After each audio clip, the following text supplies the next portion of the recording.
और आप सबका भी धन्यवाद जो अपने समय को निकाल के आए, जिन्होंने हमारा इनविटेशन कबूल किया। सब यूथ के लिए मैं धन्यवाद करना चाहता हूं जिन्होंने डांस किया, चाहे वो पंजाबी हो चाहे वो हिमाचली हो।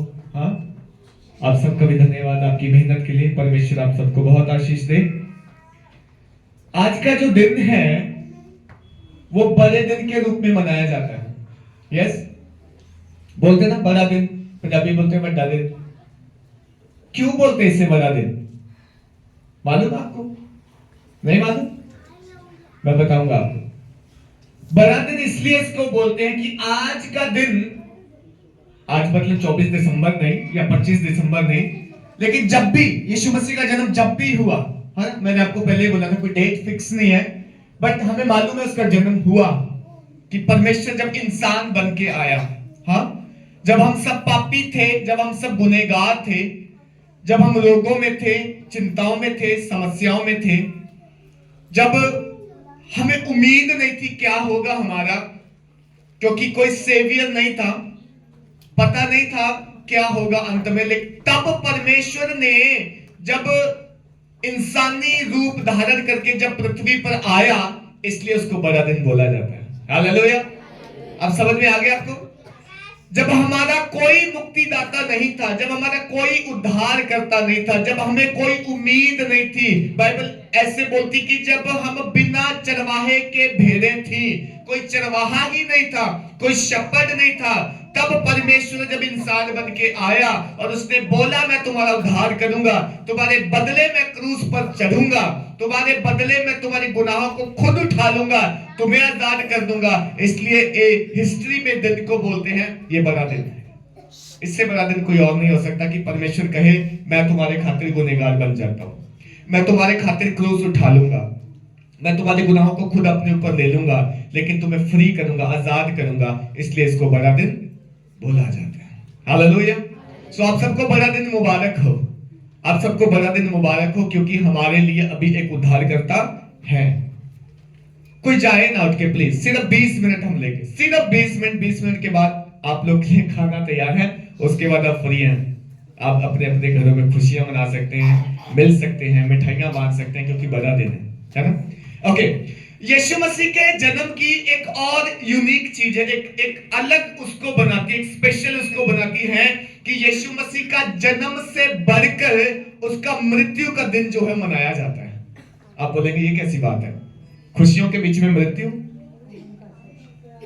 हम अपने फोन भी थोड़ी देर के लिए साइलेंट कर लें तो मेहरबानी हो जाएगी। यीशु मसीह के जन्म की खुशी से बढ़कर उसकी मौत का दिन मनाया जाता है। आप बोलोगे ये क्यों?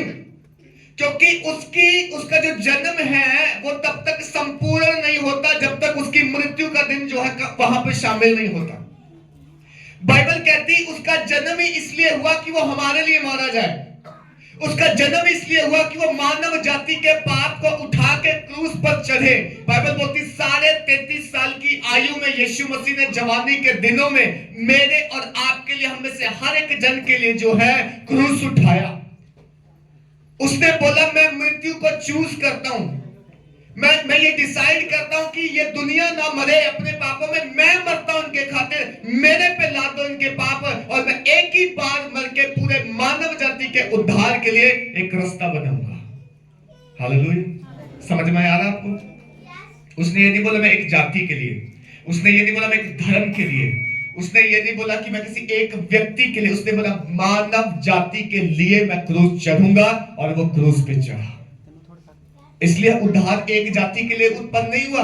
आप ये ना सोचे यीशु मसीह धर्म बनाने या धर्म स्थापित करने नहीं आया, यीशु मसीह मानव जाति के लिए आया। याद रखना मेरे प्रिय, धर्म हमने बनाए हैं। धर्म किसने बनाए? हम जिस धर्म में पैदा हुए हमने कहा ये मेरा धर्म है और मैं दूसरे धर्म में नहीं जाऊंगा। वहां पे सीमा एक बाउंड्री बन गई, मैं इसका हूं, वो उसका, इसका वो है, इसका ये है। बट यीशु मसीह कहता है मैं मानव जाति के लिए आया हूं, क्योंकि मैंने ही सबको बनाया, मेरे स्वरूप में यह सृष्टि हुई है, मैंने अपने हाथों से हर एक की रचना की है, और मैं अपनी आंखों से किसी को मरता हुआ देख नहीं सकता। हालेलुया! आपका बच्चा आपकी आंखों के सामने मर रहा हो तो क्या करोगे? कुछ तो उपाय करोगे ना, हॉस्पिटल लेके जाओगे, डॉक्टर को बुलाओगे, आप बोलोगे जो होता है कर दो, मैं तैयार हूं करने को, लेकिन मरना नहीं चाहिए। क्यों? आपने उसे कोख में से जन्म दिया। माँ, जो माएँ हैं खासकर, है कि नहीं, इसलिए बोलते हैं माँ की ममता ज्यादा होती है। आप अपने एक बच्चे को मरते हुए देखना कभी नहीं चाहोगे, सुनना भी नहीं चाहोगे। वो परमेश्वर जिसने हम सबको अपने हाथों से बनाया था, आपको कभी नाश होता हुआ देखकर उसको दुख होगा कि नहीं होगा? बताएं, होगा ना?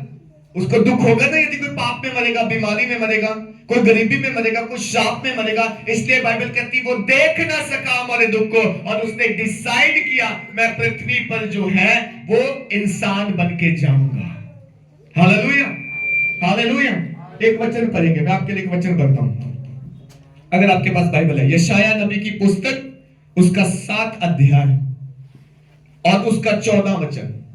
मैं आपको बता दूं, ये यशायाह नबी ने जब भविष्यवाणी की, नबी का मतलब होता है भविष्य बताने वाला, भविष्यवाणी करने वाला, राइट। इसने यीशु मसीह के जन्म से 750 साल पहले भविष्यवाणी की। कब? कितना बताएं?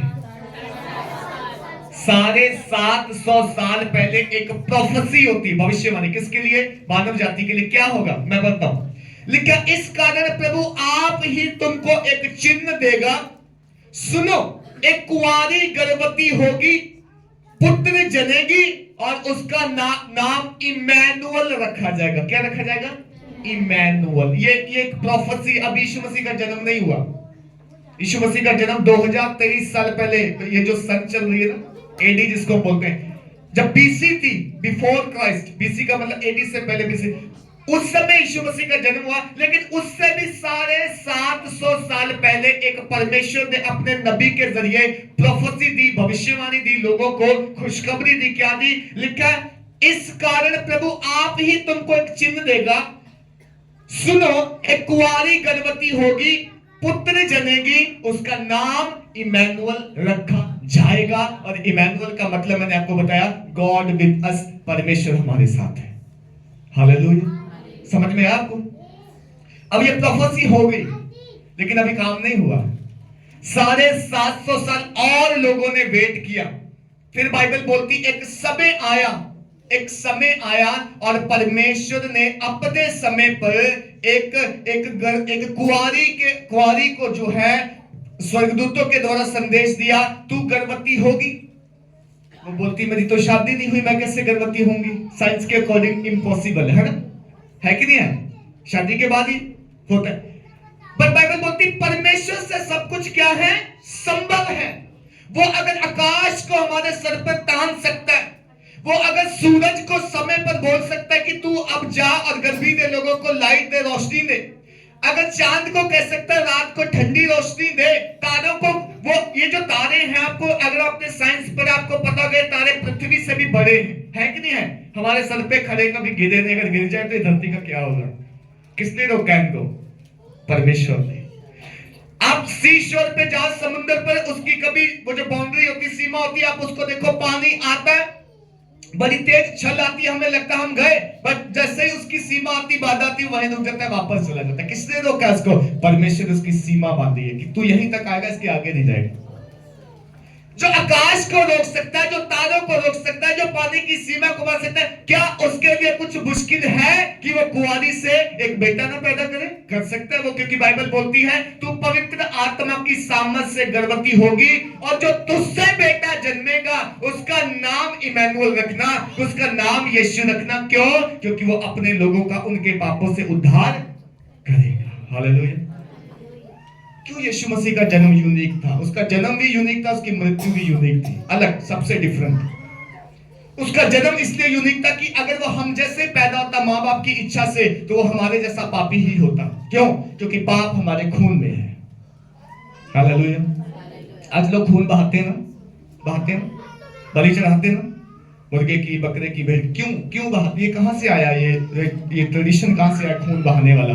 ये खून बहाने वाला ट्रेडिशन इसीलिए आया, लोगों को मालूम है खून के द्वारा जो है आजादी होती है।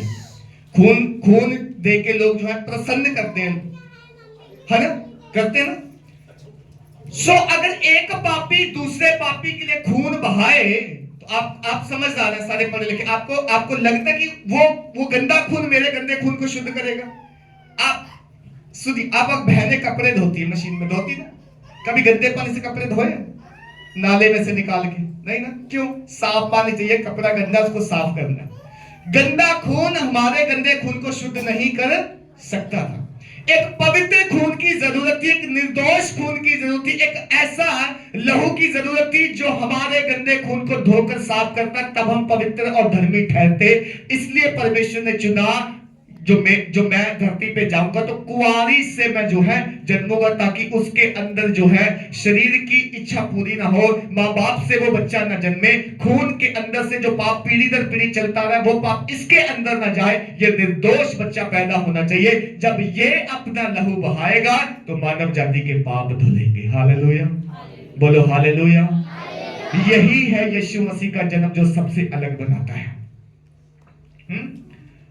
यही यीशु मसीह का जन्म जो सबसे अलग बनाता है। कहता सुनो, एक कुंवारी गर्भवती होगी और पुत्र जनेगी, और उसका नाम भी पहले से बोल दिया, उसका नाम इमैनुअल रखना, दैट मींस परमेश्वर हमारे साथ है।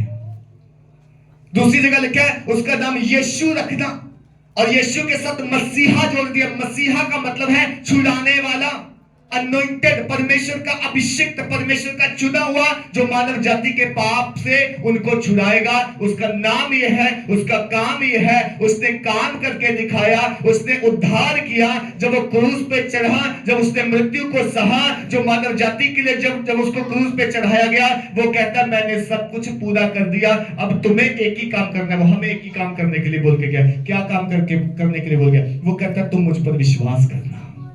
हालेलुया। तुम्हें कुर्बानी देने की जरूरत नहीं है मेरे बाद, तुम्हें पैसा खर्च करने की जरूरत नहीं है मेरे बाद, तुम्हें कोई बड़े काम करने की जरूरत नहीं है। जैसे आज भी लोग जो है तपस्याएं करते हैं, पहाड़ों पे जाते हैं, इसको खुश कर, उसको खुश कर, ये सब कुछ करने की जरूरत नहीं है। वो कहता है मैंने तुम्हारे लिए सब कुछ पूरा कर दिया है, क्योंकि मैं तुम्हारा बाप हूं, मैं तुम्हारा बनाने वाला हूं, मैं जानता हूं तुम्हें किस चीज की जरूरत है, और मैं तुम्हें कभी वो परिश्रम करने, मेहनत करने के लिए नहीं दूंगा जो तुमसे हो ना सके। हालेलुया। एक बाप अपने बच्चे को कभी परिश्रम करने नहीं देता कि हार्ड वर्क कर, नहीं तू सारा दिन हार्ड वर्क करता रहे, एक पैर पे खड़ा रहे, तुझे खाना नहीं मिलेगा। कभी करता है कोई माँ बाप? नहीं करता ना, तरस आता है। माँ बाप रो पड़ते बच्चों के लिए अगर उन्हें कभी चोट भी लग जाए। सोच के देखो, स्वर्गीय पिता परमेश्वर हमारा, हमने जब पाप किए हम उससे दूर हो गए, गुनाह की वजह से हमारे अंदर परेशानियां, मुसीबतें, मुश्किलें आ गई, हमारे अंदर नाना प्रकार के रोग आ गए, हम धीरे धीरे करते खुदा से दूर हो गए। खुदा हमसे दूर नहीं गया, ये याद रखना हमेशा, खुदा दूर नहीं है हमसे, वो आज भी इधर रहता है, इधर रहना चाहता है। वो कहता है तुम्हारा मन मेरा मंदिर है, मैं यही रहता हूं। कभी इसको खोल के ओपन करके देखो, परमेश्वर यही है, दूर नहीं है। हम लोगों ने परमेश्वर को दूर कर दिया, नहीं नहीं नहीं, वो स्वर्ग में रहता है, वो पवित्र है, हम पापी हैं, हमारी कहां सुनेगा। हम तो इसीलिए बने हैं, जन्मे हैं कि पाप सहें, दुख सहें, बीमारी सहें, आखिर को मर जाएंगे, बाकी बाद में हमें नहीं पता क्या। आपको पता होना चाहिए मरने के बाद कहां जाओगे। हालेलुया। आपको पता है मरने के बाद कहां जाना है आपने? मरने के बाद एक और जिंदगी है। ये फिजिकल डेथ एक बार हमारी सबकी होगी, जो मसीह में उनकी भी होगी, जो मसीह में नहीं उनकी भी होगी। फिजिकली डेथ सबकी होती है। बाइबल में आयु भी लिखी है हमारी 30, 60 नहीं तो 70 साल लिखा है। हाँ, लेकिन इसके बाद हमें जाना है इस दुनिया से, कोई परमानेंट नहीं है कोई परमानेंट? हम सबके माँ बाप भी गए हैं, बाप दादे बुजुर्ग सब गए हैं कि करके बारी बारी करके हमने भी जाना है ऐसे। और लोगों से पूछे ना, लोग भी यही बोलते हैं हमारे बाप दादे चले गए, हमने भी एक दिन जाना है। कुछ बोलते अच्छा कर लो जाने से पहले, कुछ बोल करते लोग, बोला कौन देख रहा क्या होगा बाद में। बट इस जिंदगी के बाद एक और जिंदगी है, ये मैं आपको सुसमाचार देना चाहता हूं, खुशखबरी देना चाहता हूं। वो जिंदगी है अनंत काल की जिंदगी। दैट मीन्स हमारा शरीर मिट्टी से बना, मिट्टी में मिल जाएगा, कोई इसे जला देगा, कोई दफना देगा, लेकिन इसके अंदर एक आत्मा है, इस बॉडी शरीर के अंदर एक आत्मा है आपके अंदर। वो आत्मा परमात्मा का रूप है, और वो हमारे शरीर से जब निकल जाता है ना, तब लोग बोलते हैं उसकी मृत्यु हो गई, वो मर गए। वो कहां गया? वो निकल गया। अब वो निकल के जाएगा कहां, ये चिंता करने का विषय है हमारा। क्या मेरा और आपका आत्मा जो हमारे शरीर में रहता है, क्या वो सेव हो चुका? क्या उसने उद्धार पा लिया? क्या उसने छुटकारा पा लिया? क्या उसके अंदर जो पाप की वजह से बीमारियां, रोग, विपत्तियां, जो परमेश्वर से दूर हो गए थे, क्या हमारा मेल मिलाप हुआ परमेश्वर के साथ? हमारा मेल मिलाप करवाया परमेश्वर ने, यीशु मसीह को भेज के, अपने पुत्र को भेज के मेल मिलाप कराया, क्योंकि हम अलग हो गए थे, दूर हो गए थे। और परमेश्वर स्वयं इंसान बन के आया, हमारे बीच में जो पाप की दीवार थी उसे खत्म किया, और उसने बोला वापस आजा, मैं मेल मिलाप करने आया हूं। गले लगा दिया हमने। हम पापी थे, बट वो कहता है मैं तुमसे नफरत नहीं करता, मैं तुम्हारे अंदर के पाप से नफरत करता हूं। आज लोग ना इंसान से नफरत करते, ओ ये शराबी है, मैं नहीं इससे मिलता, ये जुआरी है, ये चोर है, वो बंदा है, वो बेचारा अच्छा है, उसके अंदर कमियां हैं, उसका स्वभाव गलत है, उसका स्वभाव जिस दिन बदल जाएगा वो आपके जैसा बन जाएगा। कभी मौका दो उसको बदलने का। हमें नफरत नहीं करनी किसी इंसान से, हम सब एक ही पिता के बच्चे हैं। नफरत अगर करने वाली चीज है तो उसके स्वभाव से, जो उसके अंदर, उसको गंदा बनाता है। एक शराबी भी अच्छा इंसान होता है, आप कभी मिलके देखना, उससे बात करके देखना, वो अच्छा होता है, बट जब वो अपनी बैड हैबिट्स को यूज करता है ना तो बुरा बन जाता है। फिर उसके मुंह से शब्द गलत निकलते हैं, वो लौटता है, गिरता है, मारपीट करता है, गाली देता है, बच्चों को मारता है, वाइफ को मारता है। लोग बोलते हैं ये बंदा ही गंदा है। ये बंदा गंदा नहीं है, बंदे के अंदर जो पाप है वो गंदा बना रहा है उसको। हालेलुया, समझ में आ रहा है आपको? सो जब हमारा वो स्वभाव बदल जाएगा, वही बंदा अच्छा हो जाएगा। आज वो मैले चितले कपड़ों में लौटता गिरता हुआ दिख रहा है, कल को वो कुर्ता पजामा पहन के आपको अच्छा नजर आएगा जब उसके अंदर का स्वभाव चेंज हो जाएगा। सो बाइबल बोलती है यीशु मसीह हमारे अंदर का स्वभाव चेंज करने आया, वो हमारे अंदर के पाप को निकालने के लिए आया। उसने पापी से प्रेम किया, पाप से नफरत की। वो कहता है तुम अपना पाप का स्वभाव मुझे दे दो, मेरा धार्मिकता का स्वभाव तुम ले लो, तुम मेरे जैसे हो जाओगे। हम एक ही थे, मैंने तुम्हें अपने ही जैसा बनाया। परमेश्वर ने हमें अपनी शक्ल और सूरत में बनाया। कि आप विश्वास करते हैं? हालेलुया। आप किसी और की शक्ल में नहीं बनाए गए, आप खुद परमेश्वर की शक्ल सूरत में बनाए गए। उसका वचन बयान करता है, कहता है मैंने तुम्हें अपने जैसा बनाया। तुम दूर चले गए, मैं तुमसे दूर नहीं गया, आज भी लौट आओ। वो कहता है आज भी लौट आओ। जब लौट आओगे ना, वो कहता है मैं गले लगाऊंगा, मैं तुम्हें दुश्मन नहीं कहूंगा, मैं तुम्हें पापी करके उंगली नहीं दिखाऊंगा, मैं तुम्हें अपने बच्चे कह के गले लगाऊंगा। आज भी लौट आओ। हालेलुया। एक वचन और पढ़ेंगे, उसके बाद हम प्रेयर करेंगे। 9 अध्याय, यशायाह 9 अध्याय के 6, 7, 8 वचन मैं पढ़ता हूं, आप लोग सुनिएगा।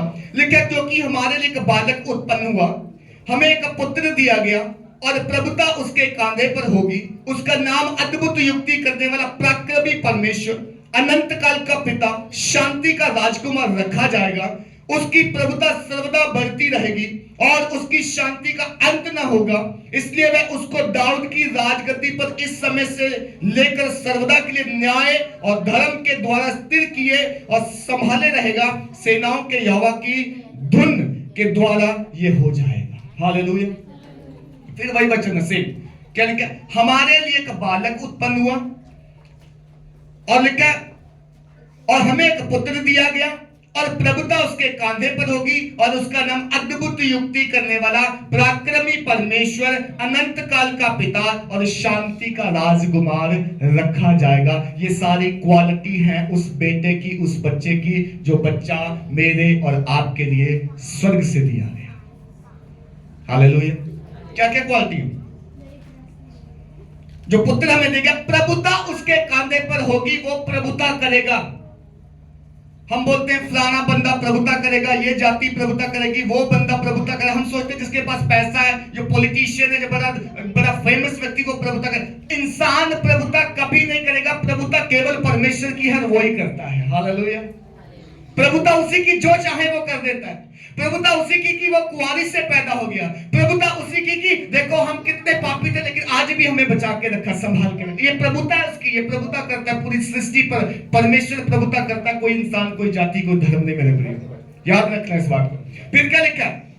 फिर लिखा कि और उसका नाम अद्भुत युक्ति करने वाला, पराक्रमी परमेश्वर, युक्तियां करने वाला परमेश्वर। ये परमेश्वर की एक युक्ति थी जो हमें उद्धार दे दिया। युक्ति का मतलब प्लान था। परमेश्वर चाहता तो कह देता तुम तो पापी हो सारे, तुम तो मुझसे दूर हो गए, जाओ, मुझे कोई लेना नहीं, जाओ जहां जाना। तो कहां जाते हम सारे? बिना परमेश्वर के तो हम नरक जाते ना सारे। तड़पती ना हमारी आत्मा, अगर उद्धार ना होता। पर परमेश्वर युक्ति करने वाला, उसने प्लान किया। कई सौ साल या कई हजार साल पहले हमें बनाया गया। आदम को, पहला इंसान जिसका नाम आदम, आप सब जानते हो, आदम को बनाया। आदम ने पाप किया और उसकी पीढ़ी सारी पाप में जाने लगी एक एक करके, क्योंकि खून बाय खून पाप जा रहा था, ब्लड बाय ब्लड। पर परमेश्वर ने उसी समय की युक्ति कर दी, एक प्लान बना दिया। आदम तू पाप तो कर दिया, तू मुझसे दूर तो हो गया, जैसा मैंने कहा था तू मर जाएगा पाप करने के बाद, तू मर तो गया आत्मा में, बट मेरा एक प्लान है तेरे लिए, मैं एक दिन तुझे छुड़ाऊंगा, तेरी जनरेशन को छुड़ाऊंगा, तेरे द्वारा जितने लोग कर्स में चले गए, श्रापों में, पाप में, बीमारी में, रोगों, मैं सबको छुड़ाऊंगा। और क्या युक्ति है? युक्ति ये है कि एक समय आएगा मैं खुद इंसान बन के आऊंगा। हालेलुया। और वो आया। उसने केवल युक्ति नहीं की, केवल वायदा नहीं किया, वो आया। आज से 2023 साल पहले यीशु मसीह का जब जन्म हुआ, हम सब जानते हैं उसका जन्म कैसे हुआ। उसका जन्म किसी महल में नहीं हुआ। बच्चों 2 मिनट के लिए, उसका जन्म किसी राजमहल में नहीं हुआ, किसी बड़े घराने में नहीं हुआ। बाइबल कहती है जिस दिन उसका जन्म हुआ, उसके माँ बाप उसको लेके घूम रहे थे, कोई जगह दे दो, कोई जगह ना मिली, वो सराय में ले गए और एक चरनी में जो है उसको, उस बालक को जो है, जब उसका जन्म हुआ, कपड़े में लपेट कर रखा गया। सोचो, 1 मिनट के लिए सोचो, दुनिया का पालनहारा, दुनिया का तारनहारा, वो सर्वशक्तिमान परमेश्वर जो स्वर्ग और पृथ्वी का अधिकारी है, मालिक है, जिसने हम सबको बनाया, जब उसका जन्म होता है तो बाइबल बोलती जगह नहीं, लोग उसे जगह नहीं देते। हालेलुया। 2 मिनट के लिए, बस 2 मिनट के बाद हम समाप्त करेंगे। बाइबल बोलती जब यीशु मसीह का जन्म हुआ, उसको जगह ना मिली। एक खुरली में, गौशाला में, जहां पे जानवर रहते, वहां उसको जो है उसका बर्थ हुआ। वो चाहता तो महल जो है अपने लिए नियुक्त कर सकता था, वो चाहता तो अपने लिए जो है जगह बना सकता था कि मुझे तो यहां रहना है, बट उसने स्वर्ग का मालिक होके पृथ्वी पर कभी भी अधिकार नहीं जताया, हक नहीं जताया। उसको, पृथ्वी को ये नहीं कहा ये मेरा जगह है। उसने बोला मेरा राज्य स्वर्ग का है, मैं पृथ्वी पर एक इंसान बन के आया हूं, इंसानी दुख सहूंगा, इंसानी मुसीबत सहूंगा। यीशु को पीड़ा भी हुई, यीशु रोया भी, यीशु को भूख भी लगी, यीशु ने वो सारे दर्द जो हम सहते हैं सब अपने शरीर में सहे और इस बात का प्रूव किया कि यदि मैं इंसान बनके, खुद परमेश्वर इंसान बनके ये कर सकता हूं, तो तुम भी थोड़े दिन के लिए दुख सहो। लेकिन जैसे मैं दुख सह के हमेशा अपने पिता के घर चला गया, फिर अपना काम पूरा करके महिमा में वापस लौट गया, वैसे तुम्हें भी एक दिन लेके जाऊंगा। यदि विश्वास करोगे, यदि विश्वास करोगे तो तुम्हें भी मैं स्वर्ग में एक जगह दूंगा, घर दूंगा। लेकिन इस पृथ्वी पर थोड़े दिन के लिए तुम्हें क्लेश होगा। क्या होगा? बोलो, दुख होगा। होता है ना, आपको कभी बीमारी आती है, दर्द होता है, मुश्किल आती है, परेशानी आती है, जो आप चाहते कई बार वो होता नहीं, समस्या आती। ये सारा जिंदगी का पार्ट है, ये लाइफ का हिस्सा है। बट बाइबल क्या कहती है? ढांढस बांधो, मैंने संसार को जीत लिया है। इस संसार के बाद जब तुम्हारा 60 और 70 साल की आयु वाला जीवन खत्म होगा, जो तुम्हें वहां पर एक जीवन मिलेगा, वहां रोना और दांतों का पीसना नहीं है, वहां दुख नहीं है, वहां मुसीबत नहीं है, वहां आनंद और शांति है। क्यों? क्योंकि उसका नाम है शांति का राजकुमार। अब सोचो, शांति के राजकुमार के घर में रहोगे तो आपको शांति नहीं मिलेगी? मिलेगी ना। शादी के घर में जाने से हम सब लोग शादी वाले घर पे आए हैं कहलाते कि नहीं कहलाते? बारात में जाने के लिए जब जाते तो बाराती कहलाते नहीं कहलाते? जब शांति के राजकुमार के घर जाएंगे तो शांति से हमें भर देगा वो। हालेलुया। आनंद से भर देगा और इस संसार की जो दुख मुसीबत है वो यही खत्म हो जाएगी, वहां नहीं जाएगी। आज मैं आपसे एक सवाल पूछना चाहता हूं, क्या आपने इस दुनिया के बाद अगली दुनिया में जाने के लिए अपना रिजर्वेशन कराया कि नहीं कराया? नहीं? तो समय है, करा लो। समय खत्म हो गया तो मिलेगा नहीं मौका। जैसे ट्रेन छूटती है ना, क्या होता है बाद में? रिजर्वेशन मिलती है उसकी, वो तो निकल गई, वो तो गई। वैसे ही उस दुनिया में जाने के लिए एक समय आएगा, ऐसे चुटकी मारते समय आएगा और जो लोग तैयार हैं वो लोग चले जाएंगे, जिन्होंने तैयारी नहीं की वो रह जाएंगे।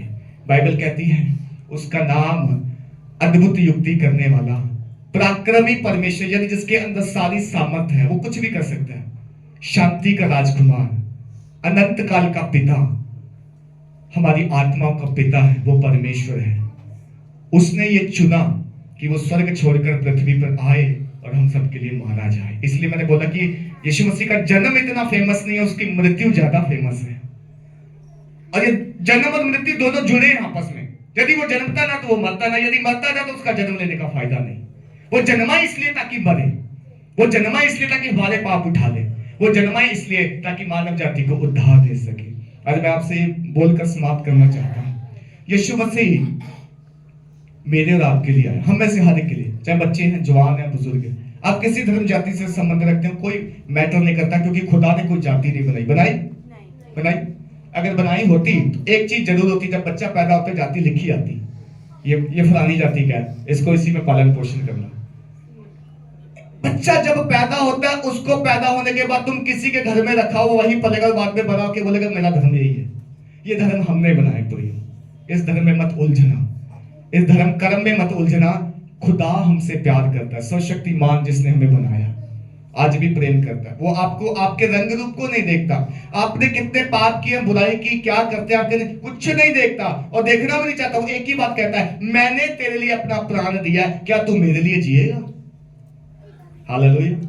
मैंने, यीशु मसीह बोलता, मैंने तुम्हारे लिए अपने प्राण बहाए, खून बहाया, तुम्हारे रोगों, पापों, दुखों, बीमारियों के लिए, तुम्हारे पाप के लिए, तुम्हारे कर्ज के लिए, तुम्हारे लिए इसलिए मैं मरा हूं ताकि तुम नरक ना जाओ। लेकिन मैंने मर के तुम्हारे लिए स्वर्ग में तुम्हारे लिए रास्ता खोला। क्या तुम मेरे पर विश्वास करके, मेरी टीचिंग पे चल के क्या स्वर्ग आना चाहोगे? आज प्रभु आप सबको यही सवाल कहता है। Hallelujah, hallelujah. ये फैसला आपने लेना, आप किसको फॉलो करोगे। इस दुनिया में बहुत सारी चीजें हैं जो कहती हैं आओ मुझे फॉलो करो, बहुत सारे लोग हैं, बट सवाल ये है क्या उनके पास अनंत जीवन है, अनंत काल का, जो मृत्यु के बाद का जीवन क्या वो दे सकते हैं? वो खुद ढूंढ रहे हैं, वो खुद ढूंढ रहे हैं। बट यीशु क्या कहता है, मेरे पास आओ मैं तुम्हें विश्राम दूंगा, मेरे पास आओ मैं तुम्हें जीवन दूंगा। ए पाप से दबे हुए लोगों, यीशु मसीह ऐसे बोलता है, ए पाप के बोझ से दबे हुए लोगों मेरे पास आओ। वो केवल आने को और विश्वास करने को बोलता है, कुछ पैसा नहीं मांगता, कुछ चढ़ावा नहीं मांगता, कोई बलिदान नहीं चाहता। वो कहता है मैंने खुद बलिदान दिया तुम्हारे लिए, मुझे क्या बलिदान दोगे तुम? मैं तुम्हें जीवन देने के लिए आया हूं। यदि कोई प्यासा है तो मेरे पास आए, यदि तुम जीवन चाहते हो तो मेरे पास आओ, मैं तुम्हें अनंत काल के जीवन से भर दूंगा। हालेलुया। तो आपको यीशु मसीह का जन्म समझ में आया? थोड़ा बहुत आया? क्यों जन्म हुआ उसका? क्यों जन्म हुआ उसका? हमारे पापों के लिए। वो इसलिए जन्मा ताकि हमारे लिए मारा जाए। वो क्यों मारा गया? वो इसलिए मारा गया क्योंकि हमने पाप किए थे। वो मर के जी उठा तीसरे दिन, इसलिए क्योंकि वो परमेश्वर का पुत्र था और उसको मृत्यु रोक नहीं सकी, उसको मृत्यु जो है दबा नहीं सकी। बाइबल कहती है कि जिस चट्टान में यीशु मसीह को रखा गया और जिस ग्रेव में उसको रखा गया, वो ग्रेव ने उसको वापस कर दिया तीसरे दिन, वो क्योंकि वो परमेश्वर था, मृत्यु के ऊपर उसका अधिकार था, उसने मृत्यु को हराया। कहानी यह है दुनिया की कि इंसान जब मर रहे थे पाप में तो मृत्यु राज्य कर रही थी उनके ऊपर, बीमारियां राज्य कर रही थी। पर जब यीशु ने मृत्यु को हराया तो वो कहता कि मैंने मृत्यु को हरा दिया है, अब जो मुझ पर विश्वास करेगा उसके ऊपर मृत्यु का कोई अधिकार नहीं है। हालेलुया। अब आप बोलोगे क्या हम कभी मरेंगे नहीं? हम 500, 700, 1000, 100 साल जिएंगे, मरेंगे नहीं? मरेंगे, आप भी, मैं भी, हम सब मरेंगे, बट हम फिजिकली मरेंगे, स्पिरिचुअली नहीं मरेंगे। हमारी बॉडी तो मरेगी एक दिन, इसके अंदर से जब प्राण निकलेगा ये बॉडी तो मिट्टी हो जाएगी, बट हमारी आत्मा अमर हो जाएगी, जिसको मोक्ष बोलते हो आप, जिसको मुक्ति बोलते हो, जिसको छुटकारा बोलते हो, वो प्रभु यीशु मसीह ने हमारे लिए दिया है। हालेलुया। आइए हम सब अपने स्थानों में खड़े हो जाएं।